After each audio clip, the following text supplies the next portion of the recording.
Right, welcome everyone to the graduate workshop. We've got a new slides this month, so bear with me as I try and navigate through them. I think we've got 8 in the room at the moment, so we will kick off. Cool. All right, guys, welcome to the grad workshop. My name is Ryan. I'm the founder of Creative Natives. We are a recruitment agency that specializes in the creative, marketing and digital space. We have Leah with us here, our marketing manager. She is going to be manning the chat today. So these sessions work really well when they are interactive. So as opposed to me standing here talking for the next 55 minutes, they are far more effective when people ask questions. So you can either jump in and take yourself off mute and ask a question, or if you don't feel comfortable with that, please feel free to type any questions in the chat, and Leah will be keeping an eye on it. So just before we start, this session is going to be recorded, and I think, like a lot of these things, the more you active listen as opposed to just taking notes, I think the far better the outcome. So sit back, relax, and hopefully we can cover a few topics over the next hour.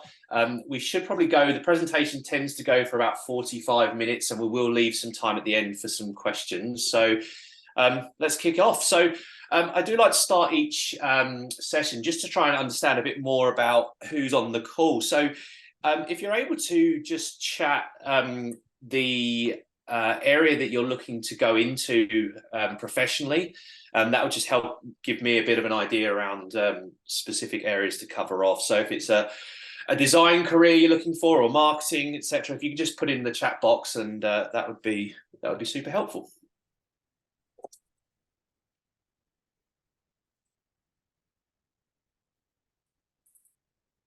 We've got a marketing. One marketer. Any more Another marketers? marketer. Yep. Graphic design, marketing, advertising, PR and marketing. Quite a few marketers on this one today. Awesome. Good stuff.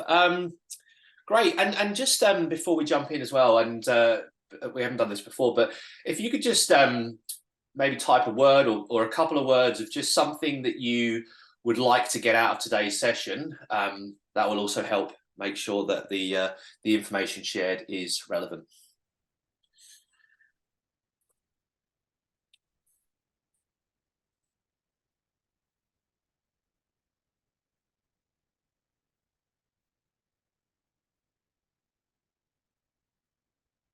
Cool. All right. So we will kick off just with the agenda today. So we will be covering off personal branding, internships, applications, interviews, portfolios, networking, and then, as I said, we'll leave some time at the end for some questions. So kicking off, personal branding. Quick question to the group. Has anyone had much experience with creating a personal brand? Does anyone have any feelings, any thoughts on it?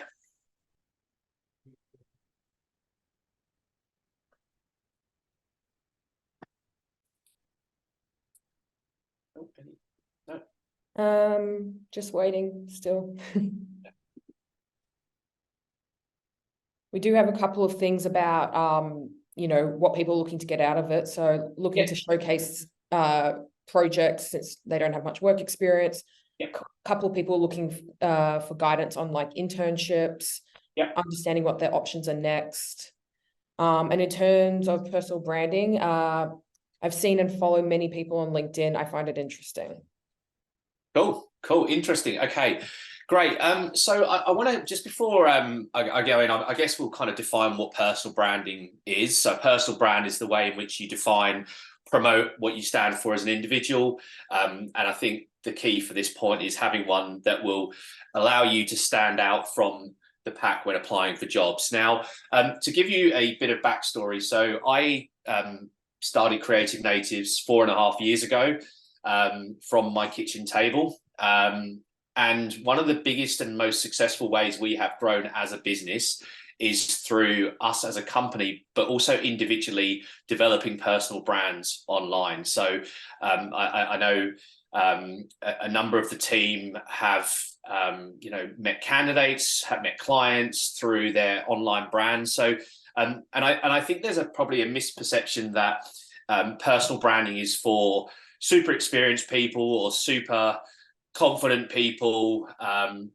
We're going to go into a bit more detail today around how even those with very limited experience can actually go about building a personal brand, because I think in this day and age, it's probably the biggest factor that's going to allow you to stand out from the crowd. Okay. So just quickly, is everyone on this call on LinkedIn? If anyone's not, can you chat? I'll assume everyone is on LinkedIn.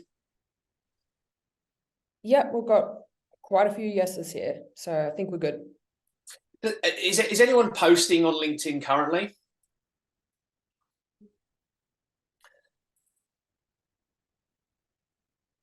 Got a nope, not sure what to post. Not really. So this is perfect. Love it. Okay. And I guess just also, does anyone follow anyone from Creative Natives on LinkedIn here? And is through LinkedIn why you're on this call? We've got quite a few yeses. Cool. Okay, great. So that we are definitely not going to talk about us around that, but I'm going to give you some practical advice on how we get this journey started. Okay, so the first point that we're going to look at is optimizing your LinkedIn profile. Okay, which I'll give you a perspective from a recruiter. One of the first things that I or the team do when we receive a CV or resume, one of the first things I do is copy the name and put it into LinkedIn. Okay, so I would potentially argue that your LinkedIn profile has more weight than your CV. So let's make sure that it looks great. So the first step that I would look to be implementing with your LinkedIn is making sure that your photo is relevant, on brand, and represents you and the type of roles that you're looking to land. So unfortunately, in the professional world, a photo of you at your graduation ceremony is probably not the one that's going to get companies excited about hiring you. Okay, it is a life achievement, and I'm not taking anything away, but I think there are other photos that are going to give you better chance of getting noticed. So a lot of you are looking to get into the creative industry. So I would strongly suggest that your photograph, is creative. I think having a smile, having one that looks professional, but also not too corporate is going to be probably the one that represents your personal brand the most. So your photo is your first spot. Okay. The second spot is making sure that the aesthetics of your LinkedIn page match. So has anyone personalized their banner before?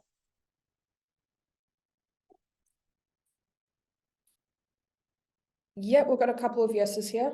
Yeah, great. I think it's one of the easiest ways to stand out because most people don't have a customized banner. So super easy to do. The team at Creative Natives, we all have the same banner. And for a lot of us, we try and match that photo with the banner. So, we're talking at a very basic level that this is your opportunity to show your aesthetics and particularly those designers out there. So having a banner that is customizable and matches your photo, I think is a very easy win there. Okay. Now, within the LinkedIn page, there's multiple sections. Within the featured section on your page, there is an opportunity there for you to showcase your work. So if you want to have your portfolio, if you have any information that you think is going to sell you as an individual, that's the area that you put it in. The way to look at your LinkedIn page is very much a microsite of your personal brand. So the reader should look at it, have a clear idea of what you do, and make sure it's super succinct. Okay, so that would be the first step. Before we start going on the journey of personal branding and putting out content, I think the first step is to make sure that your LinkedIn page is optimized. Okay, does anyone have any questions on the LinkedIn optimization before we kind of move on to what that looks like?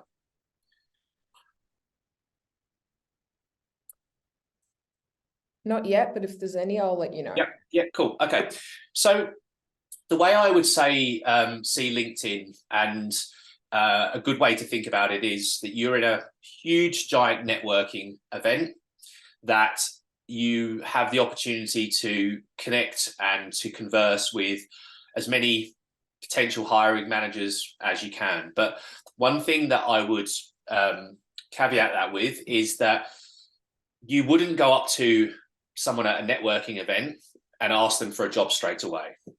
Okay, as you wouldn't on LinkedIn. And a lot of people make the mistake of messaging hiring managers and people within an organization, and the first thing they ask is, do you have any jobs for me?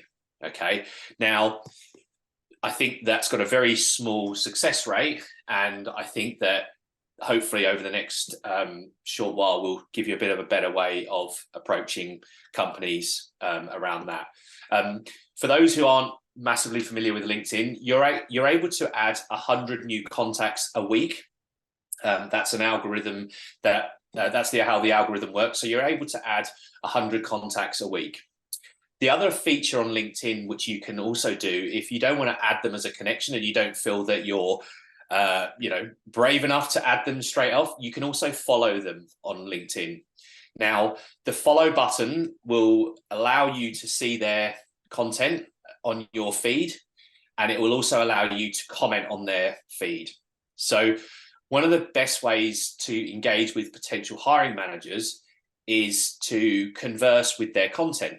And the fact of the matter, regardless of seniority or how long you've been doing this, when posting content on LinkedIn, you are leaving yourself in a fairly vulnerable state. And I think that those who comment on your content, it's always well received. So it's a smart way of slowly interacting with potential hiring managers and getting on their radar without going straight in for the big question. Okay, so set yourself a goal each week, and you can track that. There's a tracking tool called Shield, if you wish. And this might seem super LinkedIn specific, but I've seen firsthand, and I'll have examples for you later on of individuals that have graduated, who have set about building their connections and building their community on LinkedIn, and in a very short period of time they've built a brand that has given them opportunities and interviews, and now they've got flourishing careers. So this may seem like a lot of work, and it might seem like you're not going to, why do all this just for a job? But my argument to that would be, this is probably about as much time as you would be pressing apply on jobs and not hearing back. So the idea of this is to get you thinking more about building your brand rather than just pressing apply for jobs that you won't hear back from. Okay, so this is a commitment, and this will take a period of time to get results. But if you set yourself a goal of reaching, whether it be 50 new contacts, whether it be 100 new contacts, over the course of the year, you're going to have between 2,500 and 5,000 new contacts in your network, which I think is incredibly powerful. Okay, so we've got your LinkedIn page optimized. We've started adding the 100 contacts a week. Now it's the time for the scary bit. And this is the part that most struggle with. And I am not in any way saying that it is an easy exercise, but for those who are brave enough and those who want to hack the job search process and give themselves the best opportunity, this is the part that's going to really stand out. So I think there was a few people that said they don't know what to post. Now, that's a very obvious, or that's a very natural emotion, particularly when you're beginning your career. The imposter in you, what have I got to say that's interesting? But I think that you do actually need to move away from that. And I think that everyone has some form of information that's relevant, and not every piece of content shared has to be a thought-provoking original piece of content. I think it's about showing your personality, adding value to your network, and having a bit of fun with it. There is a myth that LinkedIn has to be super serious and super corporate. I completely disagree. I think that the more fun and the more personality you can inject in your content, the more likely you are to stand out. Okay, so in terms of the content, I think there's the main pillars that I would put into it. So relatable content. Everyone likes to be able to relate to somebody online and to be able to build a connection with that person. I think celebrating success. A number of you will be graduating or having exams and things like that. That is all success stories that I think make up a good storytelling. So I think don't think that any success is too small to talk about. I think actually documenting success and what's going on in your world is a really great way to raise your profile, and everyone likes a feel-good story. So relatable personal content, I think generally does very, very well. I think that educational content, remember that you've got a perspective on the world that a lot of hiring managers would like or they don't have. So I think giving an account from a grad perspective, what's the challenge in your world? What are you seeing from a day-to-day, and what are the trends that you're seeing in your world? May seem very obvious, but I think that you would have a perspective that people would really appreciate.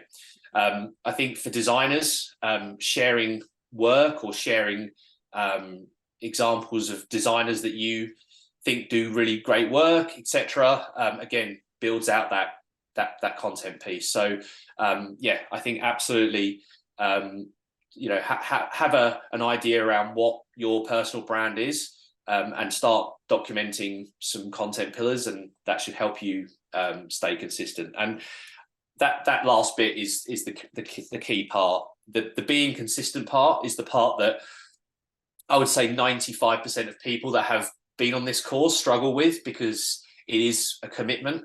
But those who have stuck with it, I think are genuinely seeing results.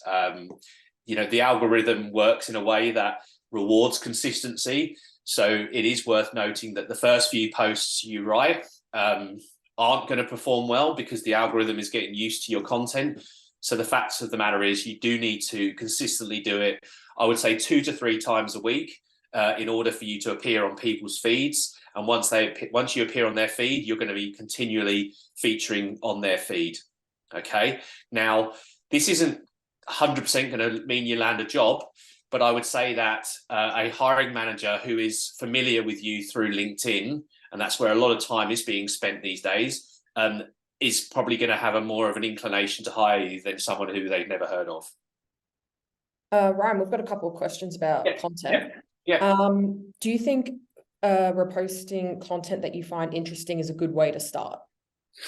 Yeah, really good question. So one of the things about LinkedIn is if you just simply reshare an article, it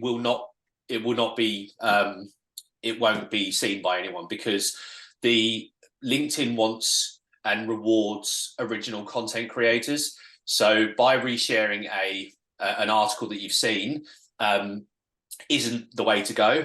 The better way to do it would be to comment or create a piece of content based on that article. And what the smart thing to do is then copy the link to the article and put it in the comments box. Okay, so original content coming from you, and then link the article in the comments box. That's going to perform far better than just resharing. And why should we be putting the link in the comments box? Because if it's just put as your status, the LinkedIn algorithm won't share it. Yeah. So it won't be seen by anyone. So so it's just it will generate more views if you put it in the comments box. Yeah. Another question is, you've already answered half of it about how often to post on LinkedIn.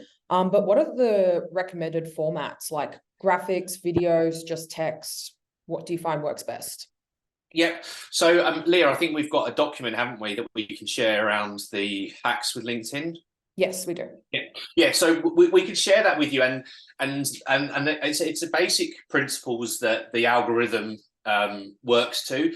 Now, it's worth noting that that algorithm is always changing. We as a business have to continually evolve our content so that it's being it's being seen by the right people. But also something to remember is this skill of copywriting. This is all, yes, it's to get a job, but at the same time, you become a far better copywriter. You become a far better marketer. This is just a really good way of sharpening your tools. Like when I began posting 4.5 years ago, I genuinely didn't think I had any written skills. I didn't think I had any ability to write anything that's useful, etc. And that's also a big benefit of going down this path, because you are getting better at certain things. You realize what your audience resonates with. You realize that long piece of content that I put out actually hasn't performed, but if I put it into a format that is more like Twitter, then maybe that would have got better results. So I think the key is experimenting with different types of content and working out what works and what doesn't work. And that, again, is a really useful skill, particularly if you're in a copywriting or marketing role. Awesome. Those are all the questions so far. So let's move on. Cool. Okay. Cool.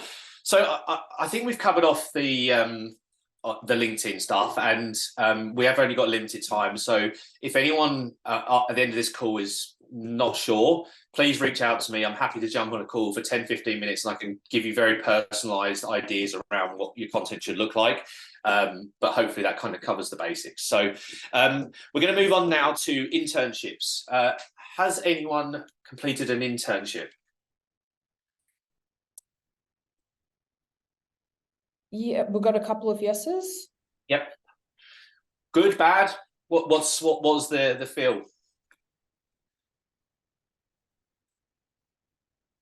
We have one no for an internship. Okay. 2 no's, 3 no's. Cool. Okay. Yeah. Leah, have you done an internship? I've done 3. What was your experience? I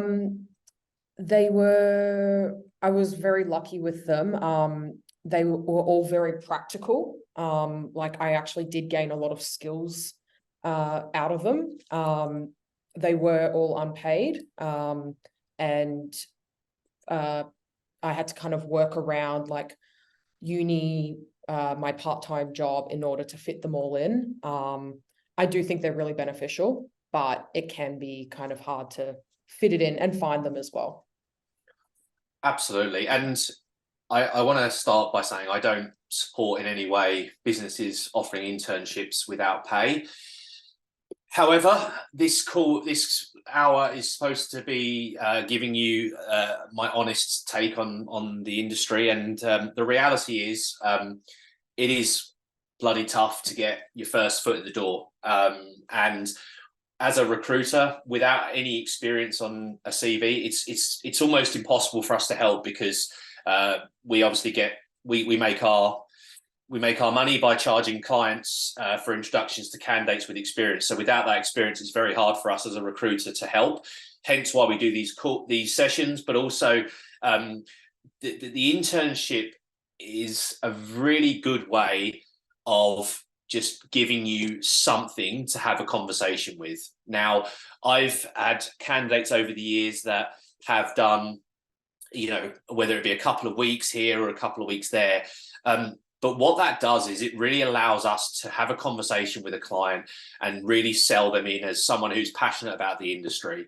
To me, I don't think there's much more of a sign of passion than someone who's willing to do something with little to no financial reward for it. And I think that's one of the biggest concerns that businesses have when hiring, grads is, are they really in it for the long haul? Do they know what they want, etc.? And I think that doing an internship or two alleviates that concern for a lot of businesses, and a lot of businesses will be more likely to take a punt on someone who has been in an agency or been in the environment. They know what it's about and they're still keen to do it. So I absolutely think they're an incredibly useful tool. How do we go about getting an internship? So there's a couple of suggestions that I would say. For anyone who doesn't know, there's a couple of websites that document what's going on in our industry. There's Pedestrian, there's Mumbrella. If you subscribe to those newsletters, you will get regular updates around which agencies have won new clients, etc. And I think that's a really good way of you realizing which agencies are going to be busy and which, and who to target. So the example that I've used before in the past is, if you see an agency has just won a new piece of work, is reaching out directly to that business. Hey, congratulations on winning X client. I'm sure that your business is going to be very busy over the coming weeks. I would love to offer my services and help with the administrative jobs that your team, don't have time to do. Would love the opportunity to meet with you and talk how I can make your life easier. Okay. That's one suggestion that we've put forward, and I know it's worked for some people in the past. I think by being open and saying that you're happy to do the entry level work and that you don't have high level of expectations of that, because I think that can often put off people hiring internships. Is, are they going to be bored? Are they happy to do the junior stuff? But the reality is the junior stuff is what frees up the seniors' time, and that's the stuff that's going to really make their life easier and really beneficial. They're probably going to be less likely to bring someone into the business that's going to cause more work for them. So going in about that approach will probably have a better success rate. Any questions on that at all? All right, we've got one question here.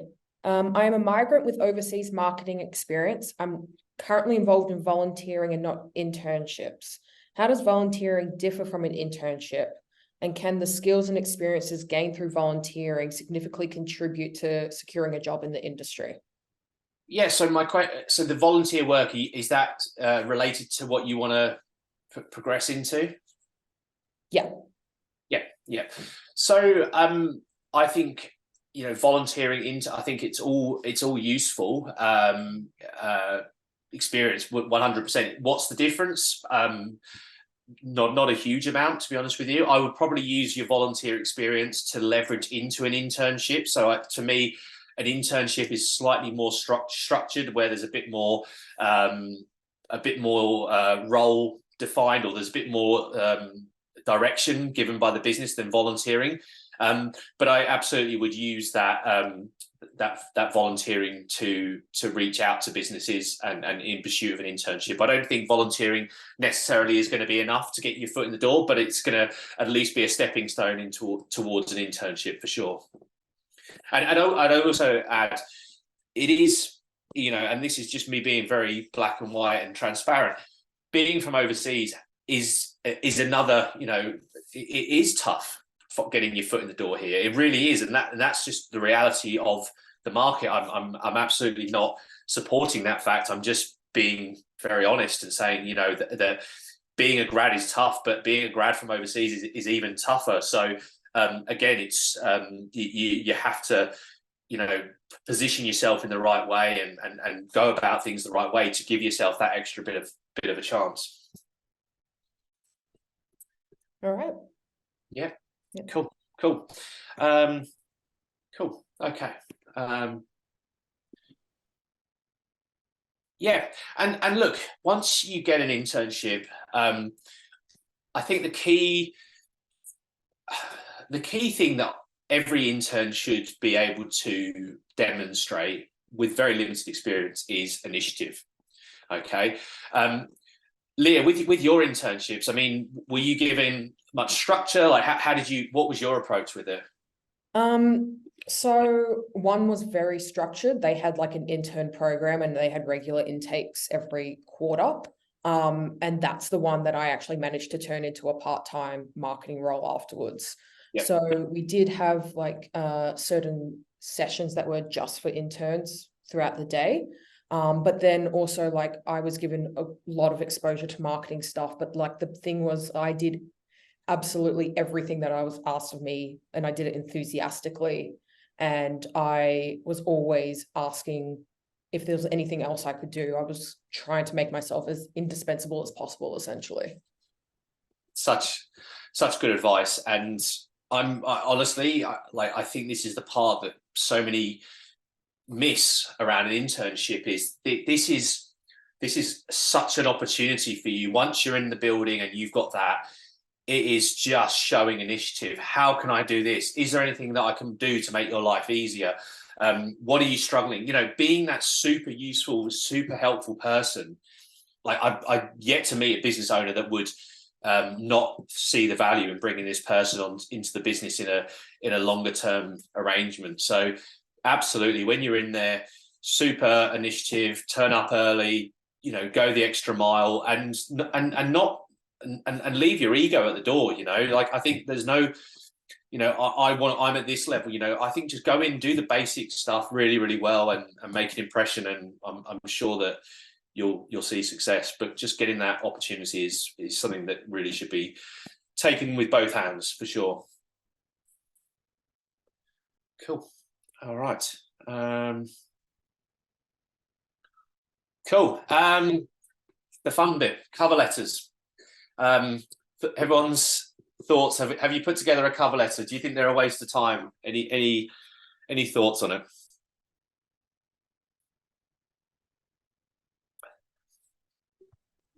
Well, I can tell you my thoughts while people type. They're a necessary evil. I think a really well-structured cover letter can set you apart from the rest of the pack, particularly if you do alter it for each job and you are showing, you know, why you want to work there and how you are very like well suited to the role.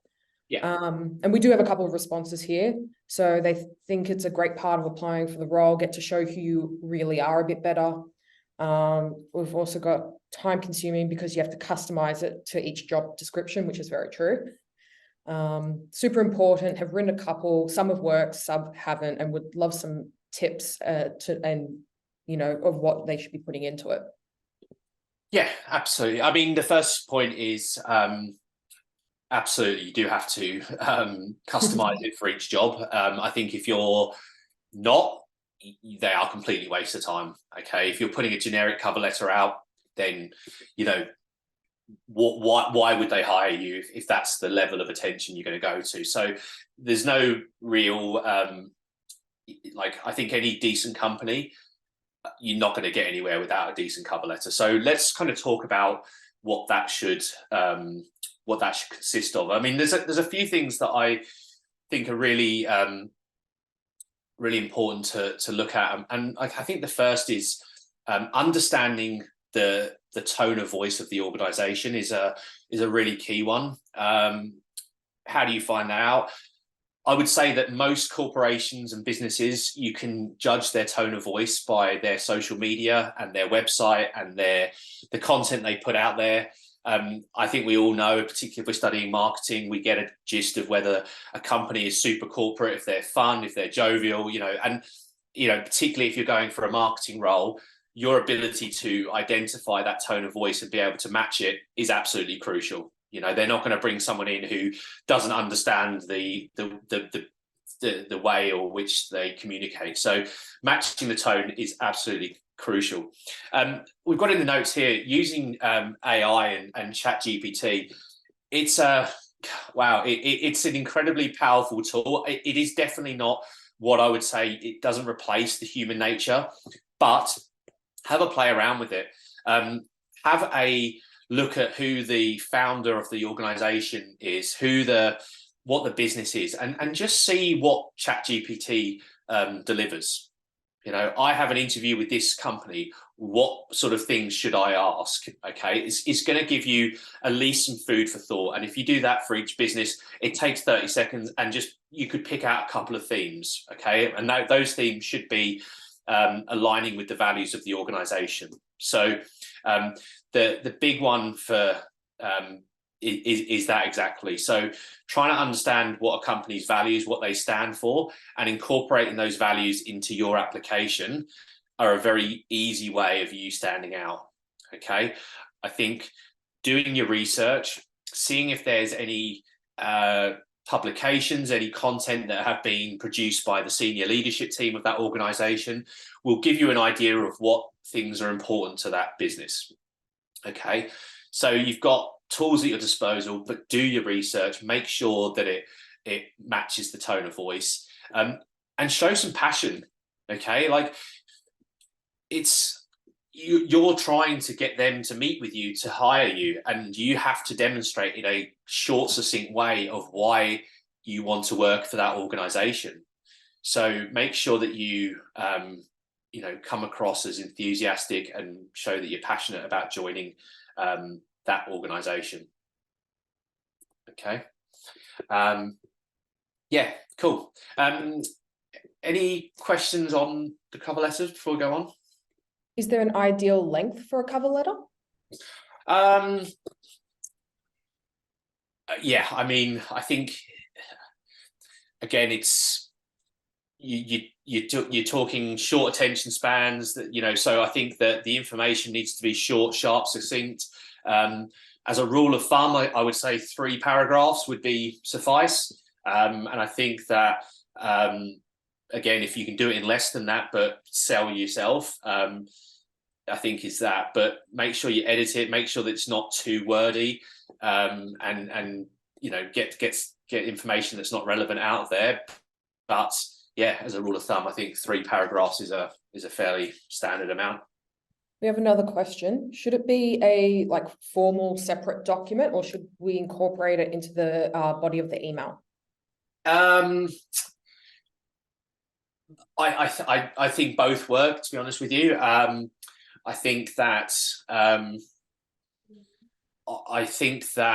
it's not super important whether it's in the email or whatnot. I think as an attachment, it probably helps if it's going to a recruitment team that might go to a hiring manager, then that might be that. One really obvious thing that I see people do wrong is "Dear hiring manager." That's there's ways of doing investigation. There's ways of trying to find out who that hiring manager is. If you can look at do a bit of research and find out names, or address it to a marketing team, etc. Again, it's adding those personal touches, but I think "Dear hiring manager" is probably a way to put people off. Yeah, perfect. Well, that answered the other question about in the situation where we don't know the hiring manager's name, what do we say? Yeah, look, to the marketing team, or just add a bit of personality and a bit warmer than hiring manager. Yeah, great. That's all the questions for now. Cool. Cool. Your resume. Okay. This is look, there's so much information out there around how long a resume should be. I'm gonna say that when you are beginning out in your career, I think keeping the information relevant is the biggest guide. I think in my opinion, a CV should be max 2 pages. I think a CV should aesthetically look good. I think there's far too many templates out there at the moment, Canva and whatnot, for a resume to look ugly. I think aesthetically it needs to look good. I'm not a big fan of photographs on resume. Leah, I don't know if you have an opinion on it. I've never done it, but I know there's issues around, internal biases that hiring managers have, that they might, if they look at a photo of you, they may, you know, without realizing it, put you in a yes or a no pile. So I wouldn't run the risk personally. Yeah, look, I personally don't think that it needs to happen. Okay, I think that you know, in terms of how you present your work, I believe that regardless of whether you're a creative or whether you're a marketer, the best talent I see in market showcase their work through a personal website. Does anyone on the call have a website that they use for their work at all? Or? Yeah, we've got a couple of yeses here. Yeah. So this is it, you know, like these are the fact that you've got a website is just, this is the stuff that is the level that it really requires people to be at now, because you know, I think a website is a great place for you to continually upload your experience, and it definitely doesn't have to be for creatives. So that website will also give you an opportunity to hyperlink a URL in your resume. Again, these are all the small things that make you stand out. So if you haven't got a website, I highly recommend registering a domain, building a website through a number of really affordable sites, and again, it's harnessing your skills and you're learning new stuff. But I think for anyone at this point of their career in this day and age, I think a website is going to be a pretty standard way of presenting your work very soon.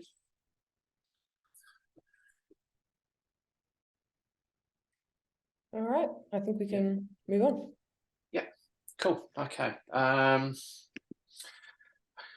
Okay. Has anyone had a job interview here? But yeah, we've got some yeses.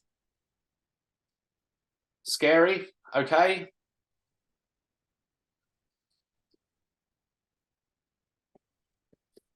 Yep. No response yet. Okay, cool.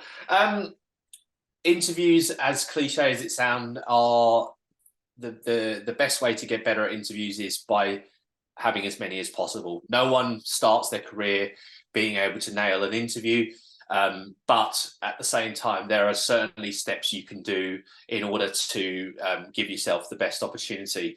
On our website, there is a downloadable document which is our interview prep pack.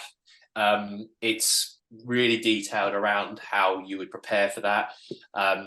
You know, I think as a standard process now, a lot of the first stage interviews are carried out over video. The next stages are in person. I think that it's important for you to dress in a way that is suitable to your industry, but also smart for that part of that. I certainly wouldn't be suggesting jeans and a hoodie for an interview. I think that smart cash is a far safer approach. It's better to be too smart than too scruffy. I think being prepared with questions is really important. I think that some people have the belief that going into an interview with questions on a notepad looks unprofessional. I think the actually opposite of that. I think those who come in with questions prepared show initiative and show that they've done a bit of research on it. I think also there's good questions and there's filler questions. I think asking good questions is your way of differentiating yourself, but I think those questions have to be a bit deeper than, you know, what's your culture like? Because I think that is a bit of a generic question. I think a far better question would be to ask something which then connects in with something you've learned through your research within the organization. So having plenty of research carried out before it and asking questions that demonstrate that are a lot better than just generic filler questions. Okay.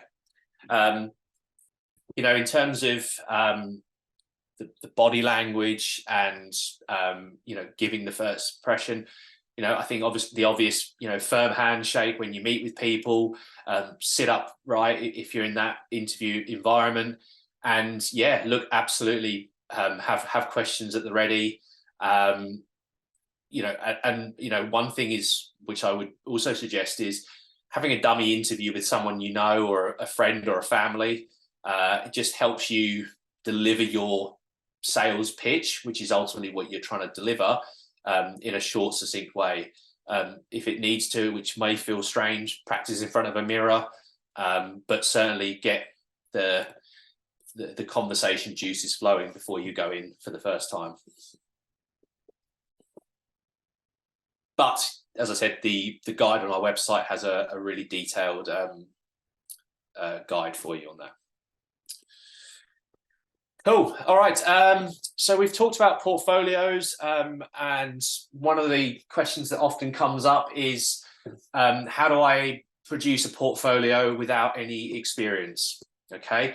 Now, over the years, one of the tactics I've seen work very well for those starting out in their career is essentially working on dummy briefs with household brand names. So being able to essentially show your creative thinking as opposed to your experience, because particularly for creatives, when they're interviewing with creative directors, the thing that the creative director at an entry level they're trying to find out is their creative thinking and how they would go about this and why they would do this. So you don't necessarily need to have commercial experience to do that.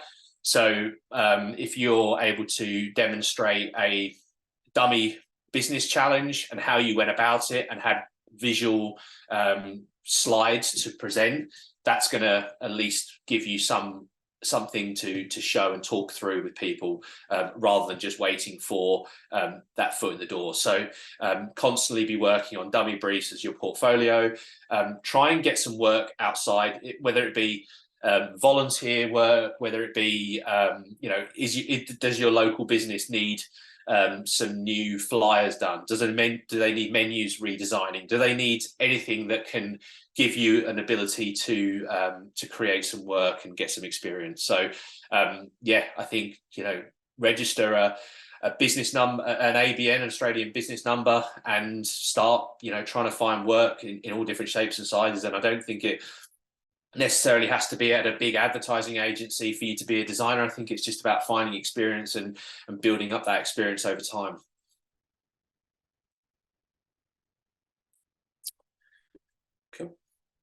Cool. Networking. Cool. Okay. This is a big one, and one that I highly recommend. I think we've had the years of lockdown, and I think there's such an appetite at the moment for in-person networking events. I was up at South by Southwest last week before last, and just the sheer number of people that are open to having conversations that you don't know where are going to lead. So as part of your job search, I would have a look online, see what networking events are out there. Really just put yourself out there, whether it be once a month, whether it be those one or two conversations, are essentially mini job interviews with, in a relaxed environment, which we all know can, often deliver the best outcomes. So put yourself out there, start your content journey, have some fun with it.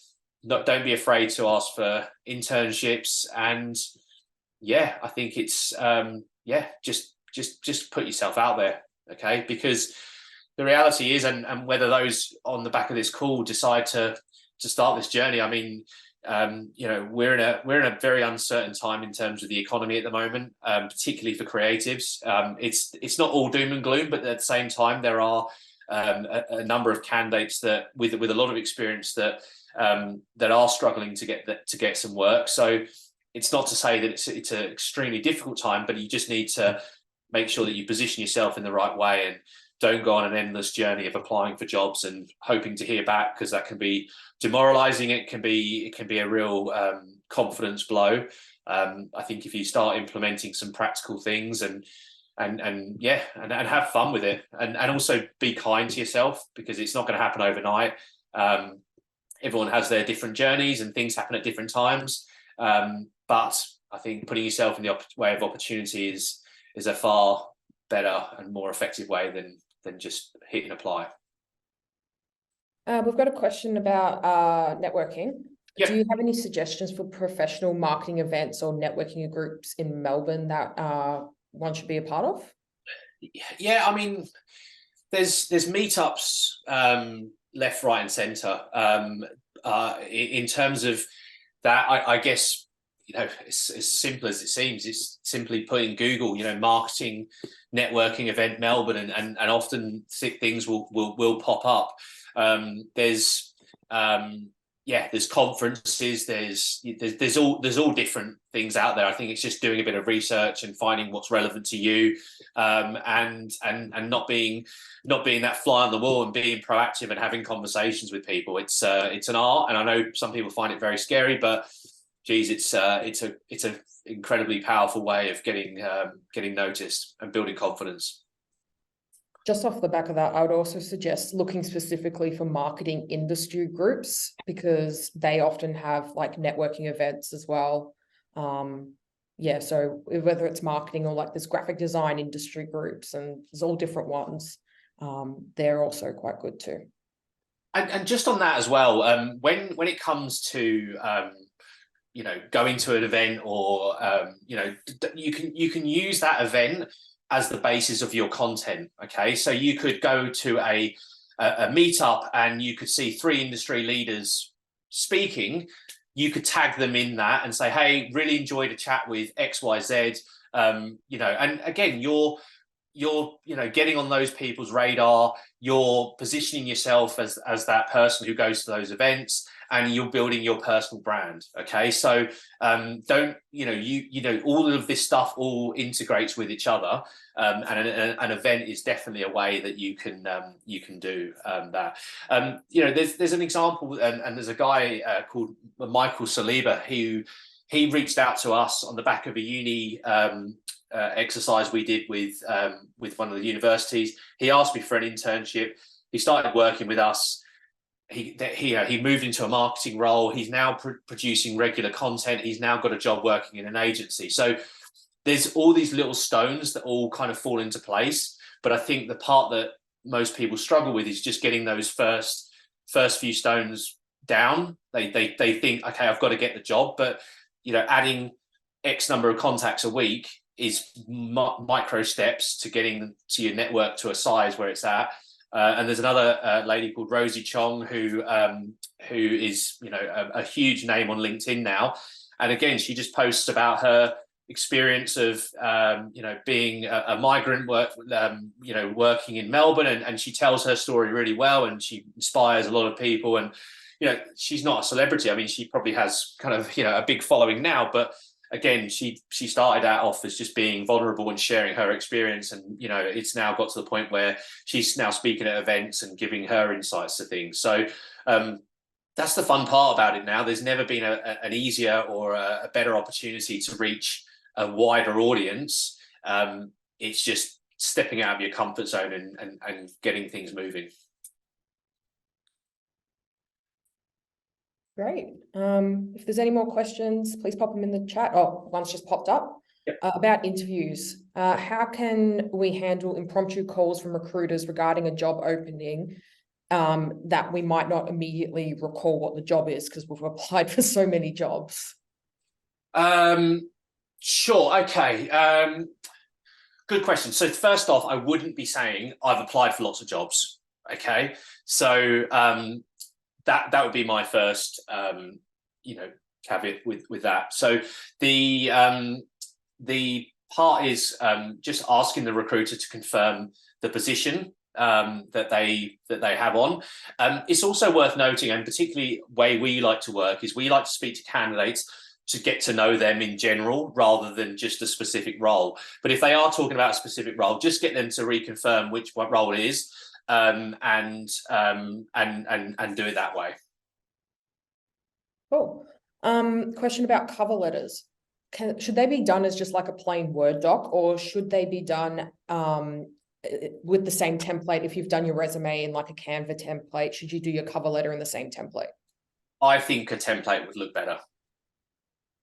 And I think going that extra mile, and again, we're talking about the 1%ers here, but if you did your cover letter, that reflected the branding of that business. So use the color scheme that of the company that you're going to work with or try and get a job with is a very easy way to stand out from the pack. If someone sent me a letter that was in the Creative Natives branding, I would take note of it far more than if it was in a Word document. Another question here. I've done a few applications through LinkedIn and other platforms. Often they ask for a desired or expected salary. As a graduate, I'm slightly confused how to approach and answer this question. Yeah, good question. I think that a graduate salary, depending on what industry it is you're probably looking around 55K is probably the basis of that. There might be different industries which pay slightly more than that. But that's kind of where I would be positioning myself. I think that some people position themselves too high. I also think it works the other way as well. If you position yourself too low, I think it has an effect on your desirability. So I think having a look through any salary guides you can find online, but as a ballpark, I'd be sort of around that 55K, depending on what industry it is. But that would be, as a entry level marketer, I would say that's about right. Great. There's no more questions at the moment, so perhaps we'll just wrap this up because we've got 1 minute to go. Cool. So look, I'll wrap this up, and look, it's entirely up to you. But if any of you, start posting on things and you want some help, and look, we all do need a bit of help to start off with, and we've had situations in the past where people in the course have posted about it. Drop me a message. We will all, as a company, engage with your content, and we'll make sure that you get a bit of traction on it. Okay. I love seeing it. I like, we're here to support, and we want to make sure that you've got the foundations to kick off with. So, if you have any questions around, should I post this? Does this need this? Drop me a message, and I'll as much as I can, I'll give you some guidance on it. Okay. Awesome. There will also be an email going out either today or tomorrow with the recording and all of the, resources that we've mentioned throughout this call as well. So keep an eye out for that, everyone. Cool. And my favor to you, if you have found this at all useful, please pass on to a friend who that this is why we do this. We do this every month. And if we can help one person a month, then that's, for me, job done. I think we and hopefully, and likewise, if there's any feedback, if there's something we think we need to go in more detail, we'd love to hear from it as well. Great. Thank you, everyone. Enjoy your day. Good luck.